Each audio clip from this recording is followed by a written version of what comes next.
Hello, and welcome back to another amazing episode of Denta. Hi, how are you? My name is Ella Lamoureux, and we're here with a special presentation. We're doing a five-part special with CBRC, the Two-Spirit program, specifically with the knowledge seekers.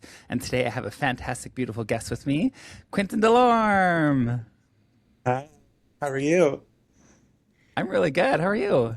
Doing great. Thanks for having Yay. me. Awesome. Would you like to tell us a bit about yourself, Quinton? Yeah, of course. So, hi everyone. My name is Quinton Delorme, Two-Spirit, Cree, Innu, um, human being from Winnipeg, Manitoba, Treaty 1 territory, homeland of the Innu, Anishinaabe, Anishinaabe, Dene, Dakota, and Métis people. Um, yeah, I work at the Two Spirit program with the Community Based Research Center as the program coordinator, and I was a part of Knowledge Seekers as well. So super happy to be here. Like a full circle moment, right? I Totally. feel there's a couple of us on our team that started out with the knowledge seekers and now they're in the program with us. Yeah, it was honestly really full circle because I got to do some artwork for the Two Spirit program years ago, for a different project, and now to be working on the program is definitely, yeah, full circle for sure.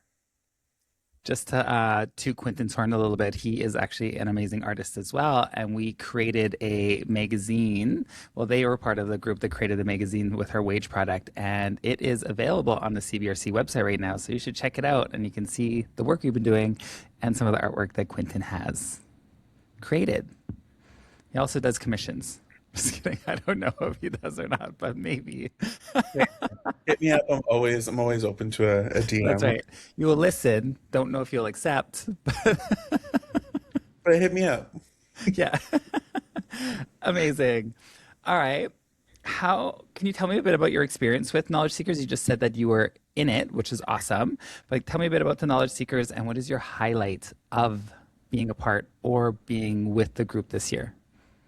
For sure. There was a lot of highlights, honestly, with being a part of Knowledge Seekers. I think we had a really great group of Two Spirit people coming together, just to share a little bit more about ourselves, but also our experiences in research.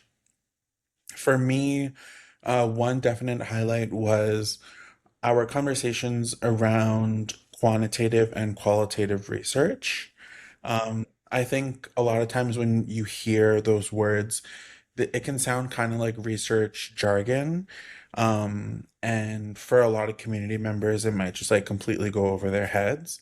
But I think during our conversations, we were really able to kind of relate some of the information that was being shared back to some of our own communities and just thinking about different ways in which Indigenous people have always been researching.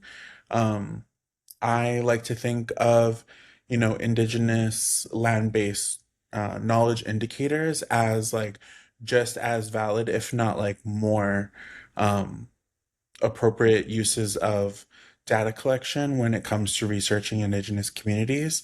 So that could be like community members noticing like the decline in a salmon population in their rivers, or communities noticing that the moose maybe are showing up like earlier in the spring. And so what does that tell us about, the climate and like the changing like land around them? So I thought that was like a really generative conversation and definitely a highlight of the program for me. Nice. I love that. I feel talking with Sky, who runs Knowledge Seekers, it's interesting seeing how we can incorporate these standard terms of research, but then learning to indigenize it or making it uh, accessible to our people. You know what I mean? Because, like you said, a lot of times some people hear things and it goes right over their head. And then part of you makes you think, are you purposely speaking like this so that I don't stay informed? It sometimes feels like a power move. Totally. And I think that research historically has actually been used against Indigenous people in a lot of ways that feel very extractive and, yeah, excludes a lot of people with like big colonial language that doesn't necessarily reflect like the lived realities of Indigenous people. So whenever we can bring it back down to like a conversational approach, like using everyday language that all of us are comfortable with, I think it just makes it more readily accessible for people to digest and to really understand like what we are talking about. And that's where we come in with our knowledge translation to bring it to the people. Exactly. And that's one thing I love about knowledge seekers is that we're able to facilitate a room for future researchers to come into a space and feel welcome and feel comfortable. And like you mentioned earlier, to know that your lived experience is research. You know, the life you lived is a path that we can not necessarily monitor, but we can take from it to extrapolate lessons. Yes, exactly. And I think another highlight for me, just overall, the entire program was just the opportunity to build relationships with people that I maybe wouldn't have otherwise met.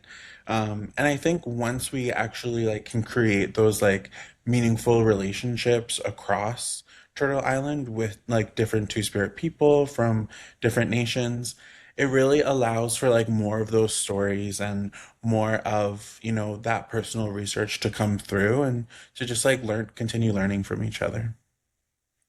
It is quite lovely being able to meet people across Turtle Island with different backgrounds. Like you mentioned with the Two Spirit, not sorry, the knowledge seekers, they come from all walks of life. And even within our team itself, we have people all across Canada, all the way from the West Coast all the way to the East Coast. You're huddled in the middle, and like we are all over. And it's amazing because we're all learning from each other. And I think more people need to be exposed to that because too many people within this country, within Turtle Island, still pan-indigenize a lot of things. They see something they see in the West Coast and they're like, oh, well, that's with all of them. Well, no, stop, hold up. There's so much more to learn. Same with yourself being central in the plains. There's so many things that are unique to your area, and I bet non-Indigenous people learn something, and then they just assume that we all follow that. Totally. Yeah, I'm always happy to bring, my Swampy Cree perspective, wherever I go. And I think you're right. Like we do all have like different, realities. Like me here in the prairies is like gonna look very different to someone who's, in the Rockies in BC or who's like down by the ocean, like in Mi'kma'ki. So yeah, I think the more perspectives that we can kind of gather in these conversations, just the more broad and like um generative the conversations will be. Yeah, and then people in the research world just needs to listen to us. Period. Period. I was well, you're talking earlier, and you're using the example of the salmon uh, as a way to monitor nature. I was thinking, just popped in my head. In the Yukon, we have a tea called Labrador tea. It's a very very thin leaf, and we've been using it for eon centuries as medicinal purpose. And recently, it's now showing up in a lot of anti-aging skincare. And I was just like, it's crazy that we have all this traditional knowledge of what we've been using these medicines for, and now the Western world is finding it. And they're like, oh, we discovered this. I'm like, well, I'm pretty sure if you would have listened to us years ago when you were sick and we were making you a tea from a little leaf we harvested in the fall, we're not just boiling plants, you know? Isn't that funny how like, the things that we've known for so long, they always end up coming around like somehow in like the Western science world. Like, do people even like know that aspirin was like from like indigenous medicines? Like we've been knowing, about these things. So yeah, I agree with you 100%.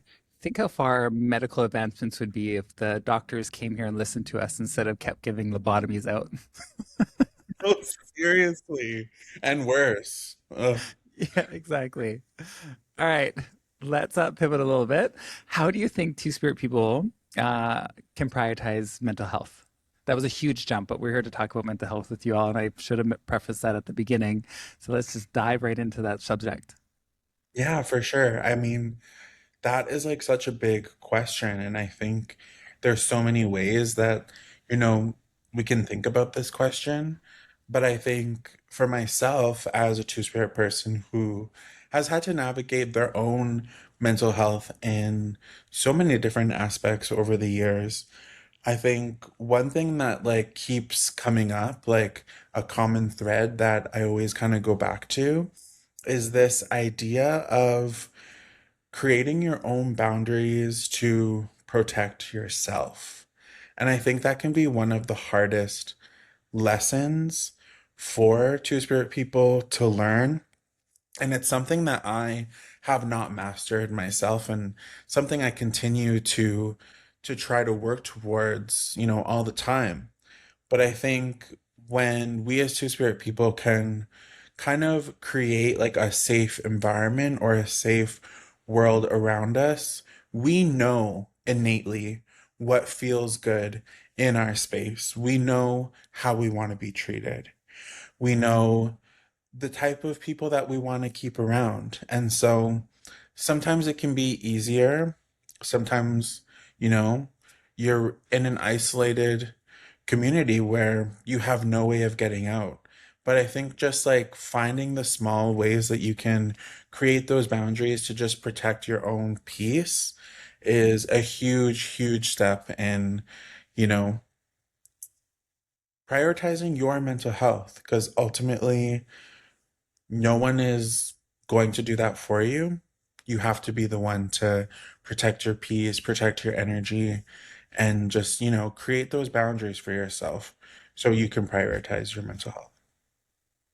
Very much that. We need to make sure that number one is good, and number one is yourself, just so everyone knows that. And then you can go into the world and hopefully be a person of reference or a person of healing. But I'm thinking of how you mentioned rural communities or isolated communities and trying to find that sense of community or someone that you can chat with. And it can be very, very difficult, especially when there's no one else around or you can't get out of the area because it's quite isolated. And then I think about the benefits that social media or the internet has created in these moments that can bring people together. The downside with that is that you do have these moments of community, but then you log off and then you're back into your little situation again. And then you wait until you have to log on again. And in my mind, I'm hoping that creates little moments of hope that things are going to get better. But it's once again, everyone's mental health is their own journey, and how they handle it is I shouldn't say handle it. That's not the word. How they travel that journey is at their own pace.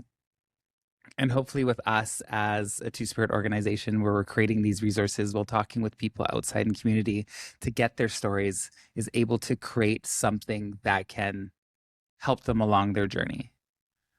Really, totally. And I definitely hear where you're coming from with finding community in those online spaces. I mean, I'm definitely like a child of the internet. I think I started using the internet when I was probably like 10 or 11 years old. And since then, like, I've definitely found like community in little ways like throughout the years.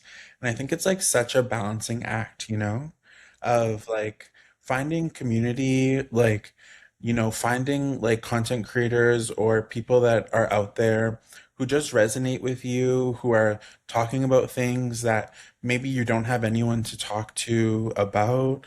It really like kind of exposes you to like this whole world out there that like you maybe didn't even know existed, but at the same time bringing it back to creating those boundaries and protecting yourself.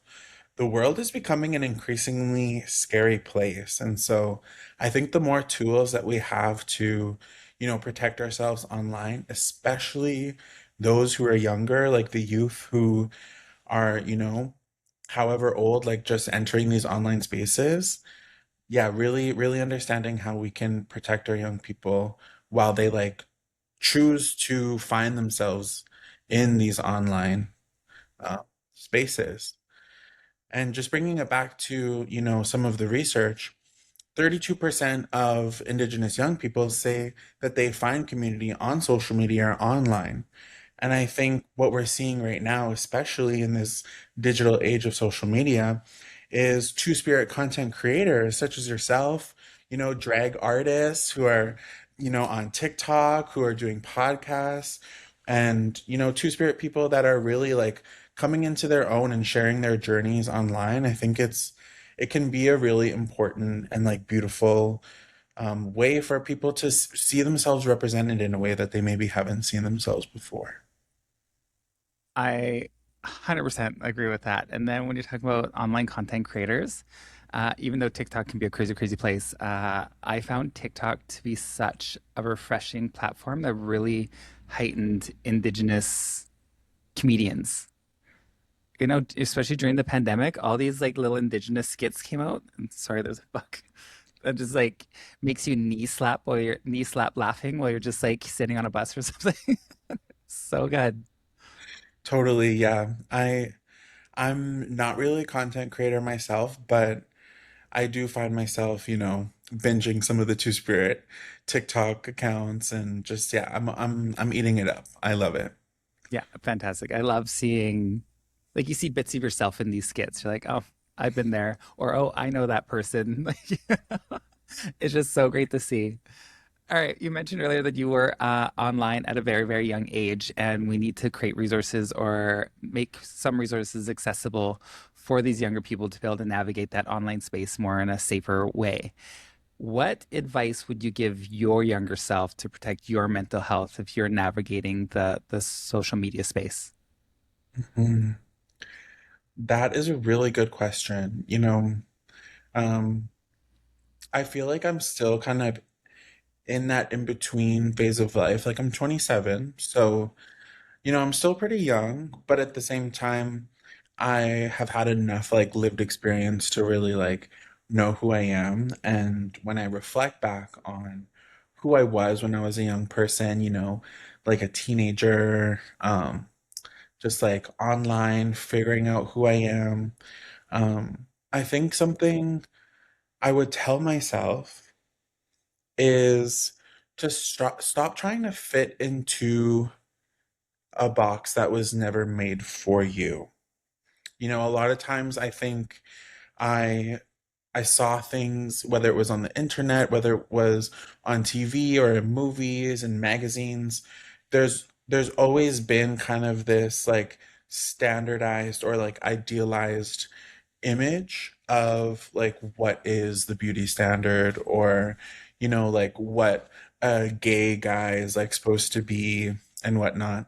And I think for a long time, like I found myself as a young person just trying to fit into a box that I was never made for. I think once I realized that, oh, I'm not a man, or oh, I'm not like a gay cisgendered person, I really started to unpack like a lot more beneath those layers. And what I found was something a lot more profound and, meaningful than like being the gay friend. Once I kind of realized that, no, I'm Two Spirit, I contain multitudes, I'm gender diverse, I am queer. Like I started realizing that I was never meant to fit into this like ideal, or like, I was never meant to conform to society's perception of, what a gay guy is supposed to be. So I would tell myself to really, um, just keep digging deeper and always like be open to the idea of finding out more about yourself. Because when you're 19 years old and you're out of high school and you're in college, you think you know everything. You think you know everything. Nobody can tell you nothing. And I would just, I would urge that younger version of myself to just keep exploring and just like be open to new possibilities of who you can be. I think that you're such a powerhouse already, a well-spoken individual that comes into a space that has something to say and says it with purpose and conviction and meaning. I can only imagine who you would be if we would have had those supports when we were younger. I'm not saying that you didn't have those supports, but I mean, like, that those mental supports of not being worried about putting ourselves into a box and that we felt that we had that creative freedom to be who we were at a younger age. I sometimes think about myself now because I think I'm so cool. I think I think I have so many amazing qualities. And I'm like, I wonder who I'd be if I was supported when I was younger in those developmental years. And just seeing who you are now, like I mentioned, Quinton, exceptional human being, and so much heart and so much caring that I keep hoping our paths are going to keep crossing over and over and over again for the rest of our lives. Same. And I just want to say, you are so cool. Like, you are genuinely one of the coolest people I know. But I hear what you're saying. Like, it makes you wonder, like, who we could have been if we had some of those supports when we were younger, you know? And I definitely resonate with that a lot.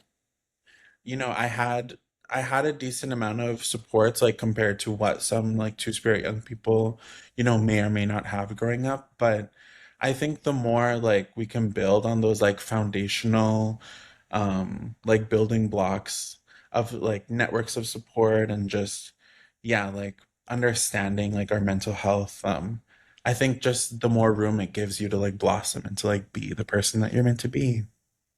Yeah, and that's why I love these spaces like the Knowledge Seekers, where we are bringing Indigenous folk, Two-Spirit Indigenous folk from across our island into a space where they can explore the possibility of being researchers, or for them just to realize that them living in this world is a form of research. And I say this all the time, and I got it from you when we were at Summit last year, and we were sitting on a panel about drug use, and then you said a line that was pretty profound to me, and I say it all the time now, is that someone's relationship with drugs or their drug uh, path is a form of expertise. Like we need to listen to that person if they're on a road of healing because they're going to understand it a lot more than someone else who just read it from a textbook or studying a person. And that really hit me in a way of being like, that is so right. No one else is going to know it unless that person does that firsthand. And that's the same with mental health. We could study mental health, but what we're doing while we study mental health is that we're studying someone that may have a struggle and we're monitoring them. So once again, we're relying on that person's expertise for them to tell us what we can do better. And it just refocused the way that I looked at research. Just because someone is standing there writing these things down does not make them the expert. The stories that we are giving them is making them an expert in that situation. And it's like reclaiming our stories. Totally. No, I'm a huge advocate for lived experience as expertise. And I think, research is coming around and things are changing, and we are seeing more community members being honored for their lived experience and that expertise being regarded as, valid or just as knowledgeable as someone like with a degree or a doctorate or whatever. But at the end of the day, like we know ourselves the best. Like we are the experts of who we are. And I think that's incredibly poignant, like in terms of two-spirit health research or just Indigenous research in general. We know ourselves the best, we know our communities the best. And so, yeah, I couldn't agree with you more that we're the experts of our own stories. Yes. Reclaiming our stories. All right, Period. period, exactly. All right, we've spoken about support throughout this podcast so far, and I'm just wondering if you have any personal experience with support through research or within the community. Totally. So for myself, like I was first kind of introduced to the world of research when I was still pretty young, in university, doing some like community organizing with other Indigenous young people here in Winnipeg.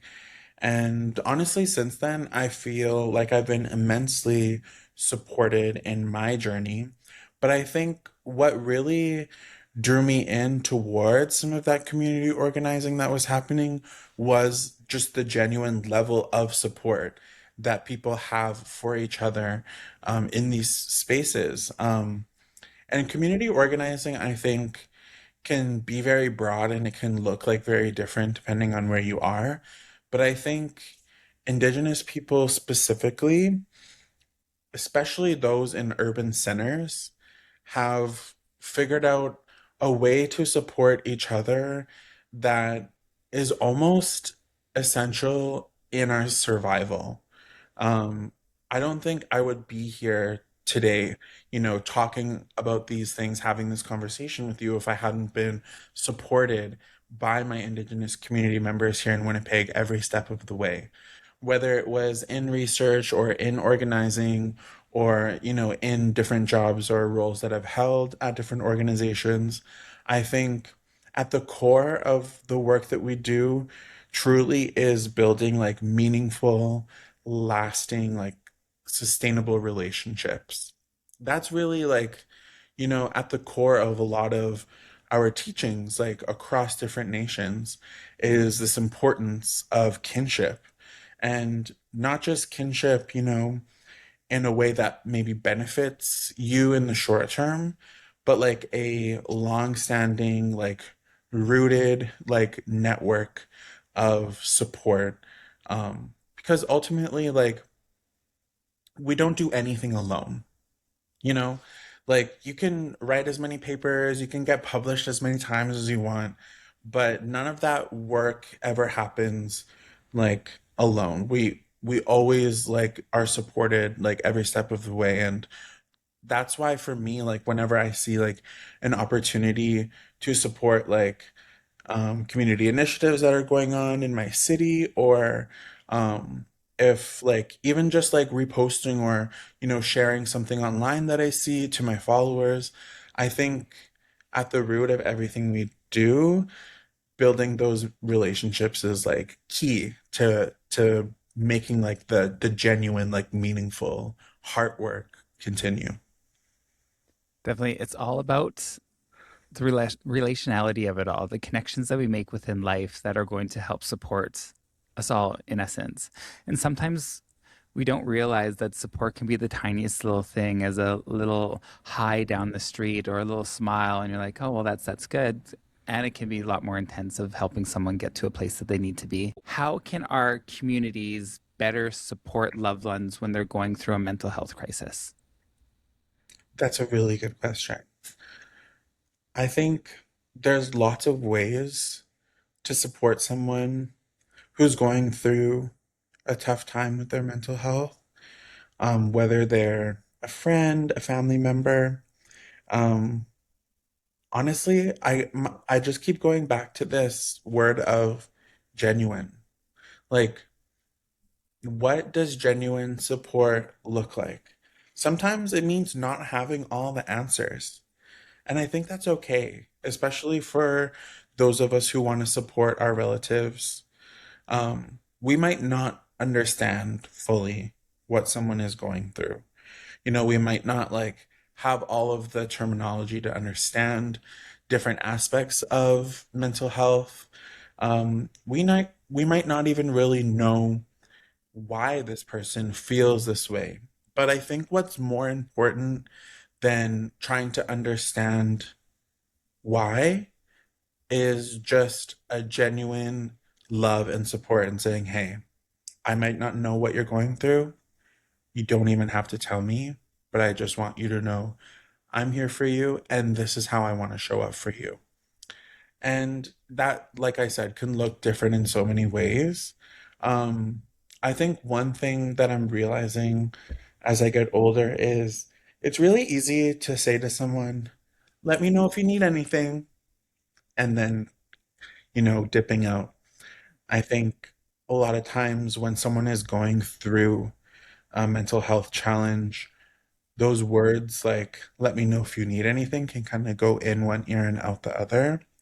So I think finding, intentional ways to bring that support, um, whether it be like just a simple message of, I'm thinking about you, I hope you're well, It can be like, dropping something off in the mailbox, like, you know, here's here's supper tonight, like hope you don't mind. Or there's so many different ways of offering that support. Even like you said, just like passing someone in the street and like giving a smile and giving a wave, like that can honestly go such a long way, and that can like change someone's mood for the better and like make such an impact. So I think just like being genuine about the fact that you want to support is like a huge first step. And honestly, like half of the battle, just letting that person know, like, I want to be here for you. And hopefully that person is able to let you know how they want to be supported.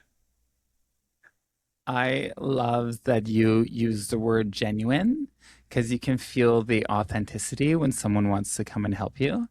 I get this question or get this comment all the time speaking when someone's speaking to any marginalized group, oh, you're being too sensitive. My response is like, yeah, we are, but not in the way that you think it is. We become sensitive to bullshit because of all the microaggressions that happen our way and all the lies that we happen that we become quite perceptible, like acknowledging that and seeing it. So that's where sensitivity lies. As like, but you being a fool has nothing to do with my sensitivity. That's just me realizing or seeing that you are not being, in this sense, a good person. Totally. Something I also want to acknowledge is that like support like doesn't always look like perfect. Like sometimes like supporting our loved ones who are going through whatever mental health, situation they're in, it can be really messy. And I think as long as we're mindful that we're not like further harming, our loved ones, or that we're not burdening anyone, or being overbearing, like I think there's no harm in just letting folks know that you want to support them. And sometimes that can look really messy. It can feel really messy. Um, but I think like when that like genuine intention is there, I think that's like the most important thing. It really is. So, takeaway for anyone that's listening when you're offering help, be genuine. Just Be speak from the upfront. heart. Speak from the heart. Exactly. When we did our Bodies, Our Health survey across Canada last year, the percentages were pretty close about people that weren't feeling great and were feeling pretty decent. It was 49% that people felt poor to fair, and then 51% felt good to excellent. And those numbers are pretty close. It's like right down the middle. And I feel that just that shows that a lot of people are struggling internally. Like they're not showing it. They're not expressing it. They're able to hide it or they're masking it. So when I read numbers like this, it just tells me what I feel like I already do is this treat everyone the same. I want to be treated how I'm going to be treated. So when I'm going out into the world and someone's having a bad time, I'm going to take that moment to offer some assistance in a way. Like I may not be able to do it as greatly because I'm not as personally connected to them, but I will do my best to. Do you need a glass of water? It's hot outside. I don't know, something like this. Yeah. I feel like that statistic you mentioned, like 49% poor or fair and 51% good or very good, I feel like it kind of speaks to the fact that everyone right now in the state of the world is kind of going through something that we don't even know about. And like you said, I think that's the importance of just being kind to everyone, no matter what the situation might be. Like, you really don't know at the end of the day what someone else is going through in their private life. And I think ultimately, right now, with the way that things are in this scary world, we're all kind of going through something privately that we maybe haven't shared. So, yeah, I big emphasis on the spreading kindness for sure. Yeah, spread love. We love love. All right. When we went across the Canada with Our Body, Our Health, we surveyed a bunch of people and asked them who gave them support or who was a source of support for you. And they mentioned quite a bit of people. Friends was a part of them. 2S LGBT groups were part of them. Families, pets.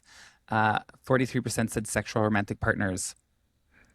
33% elders and knowledge keepers, and 32 towards social media, like you mentioned earlier. In your life, who offers like the main support for yourself? If you're going to answer this question, where would your support system lie? Totally. I feel really lucky in the sense that I do have a really strong support system around me. I think in terms of like getting into the nitty-gritty details of everything that's going on, I definitely have a few besties that I can call upon. Um, some Two-Spirit girlies for sure that yeah, I can call up and just like, hey, do you have capacity right now? Because I could use a rant, that kind of thing. But I think as well, like some overarching support like is family. I feel really blessed to like receive like a phone call from my cookum who's 81 and like just is the sweetest person I've ever met. um Talk about kindness, like this lady just exudes just that genuine kindness. And so even if it's just like 2-3 minutes of, hey, how are you, just calling to say hello, like that means the world to me. Like she might not even know that I'm having a bad day. She may not know the ins and outs of, some of the mental health challenges that I deal with, but just hearing from her and hearing her voice and just that reminder that like I'm so loved is, yeah, a big, big help, for sure with me and my mental health. So friends and family, definitely. Um, but also like having a like supportive workplace is like such a huge, huge help as well. Um, I think people really take for granted like how important like having a safe work environment really is. Um, so yeah, just like the people in my immediate circle, I feel really lucky to be supported by. Nice. It's always good to have those connections. I have always treated myself like an island, which I shouldn't do. I need to realize that there is people out there that can support me. And within the last 3 years, I've really have been exercising those friendships. I don't want to say like I'm abusing them or anything because I still struggle with reaching out to people, but I have a core of friends that I can just message and be like, hey, do you have room in your life right now for me just to call and rant for like 5 minutes? And like they don't realize how much these support systems mean when you can just have someone that it's like I don't need advice, I just need a sounding board right now. It's like I don't need you to agree with me, you can tell me I'm being an idiot afterwards, but give me that 5 minutes and then you can chime in. But I it's yeah. And then speaking about like elders and people giving you a call or texting you saying that you're a great person or just saying hi, I I honestly feel when you have friends in your life or family, there's a spiritual connection that happens. And whenever I get those messages are always during a time where I need it. And I feel that they must have like this little connection that makes them think of you. So like they're like, I don't know what's going on. I'm just gonna go say hi. And then my little cold heart beats a little quicker and my body warms up and I'm like, oh, that's so sweet. No, I believe in that. That's so true. I call it spirit texting. Me and my friends like have a name for it. It's like you don't know why this person came into your mind or why you thought of them, but it's real. It's like in those moments when you like need it the most, a little text pops up or like a phone call or whatever. I totally believe in that. Also, I Spirit. wanna I wanna shout out my mental health therapist in this conversation. Like therapy has been a huge support for me as well. Been on like such a journey like with therapy over the years, and I'm a firm believer that like every person, like whether or not they have mental health challenges or not, I think everyone could honestly benefit from a little bit of therapy in their life. So shout out to the mental health therapists out there that are doing amazing work. And for those of you listening, like if you are a treaty status person, like in a lot of places across Canada, you can actually access mental health therapy through your non-insured health benefits, which I think more Indigenous people like should be, yeah, taking, advantage of that opportunity to, yeah, just like talk to someone who's like completely unbiased, who like doesn't know you. I know that therapy doesn't work for everyone, but I'm a strong advocate for seeing a mental health therapist for sure. There you go, everyone. Check into see your services if you can access that, because if you can, utilize it. It's so good. All right, I'm going to take that spirit texting with me and I'm going to start using it because I have now started listening to my body when I think of someone, I started instantly sending them a text. Like, hey, what's up? Just thought of you. You don't have to respond. Just want you to know you're in my thoughts. Like, just sending it out. All right, spirit texting. All right, another takeaway from this episode spirit texting. All right, we are going to wrap up soon, but I have one more question for you all. This is going to be a two-parter. What makes Two Spirit spaces unique, and why is it important for us to have Two Spirit specific spaces? What makes Two Spirit Spaces unique is us. Two Spirit people. We make the space unique. I think, yeah, having more Two-Spirit specific spaces and community, I'm always going to be an advocate for that. Like I mentioned before, navigating like my identity, like as like a person in the LGBTQIA plus community, I think, there's a lot of shared realities, with our, queer kin, but there's just like something about having that two-spirit specific space where I feel like some of those layers just like really come off and like we are able to like be, more our authentic selves. I think about the Two Spirit Symposium, and just like the amount of genuine love like in the room and just like this, yeah, this like unwavering like support. Like people just want to see each other be themselves, and yeah, that's like something that really sticks with me when I think about two spirit spaces, because when I see other people being their authentic selves, it encourages me to step into my more authentic self as well. So yeah, I think the more two-spirit specific spaces that we have, the more it just encourages us to live authentically, to like live freely, to like say things without like being too scared and like just, yeah, like letting loose a little bit and like having some fun and cracking some jokes and having a kiki. That is so true. I believe everything that you just said. Having these spaces that makes you unique is us. We have a unique sense of humor. We're able to laugh and joke with each other in a playful way.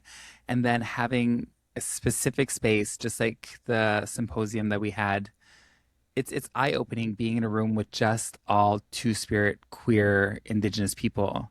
Like we've all been in spaces that were all indigenous, which is awesome and it's fantastic. But there can be sometimes a sense of harm that can happen in those places, especially if you're an openly queer person, which we're working hard to fix and it's slowly getting better, which is awesome.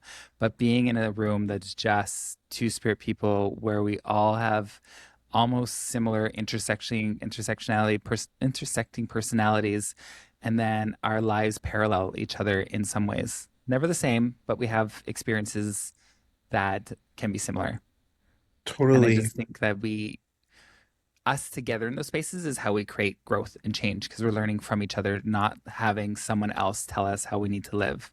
Just as Sky always says, for us, by us. Yes. Yes, that reminds me of a teaching that was shared with me by a Two Spirit elder here in Winnipeg.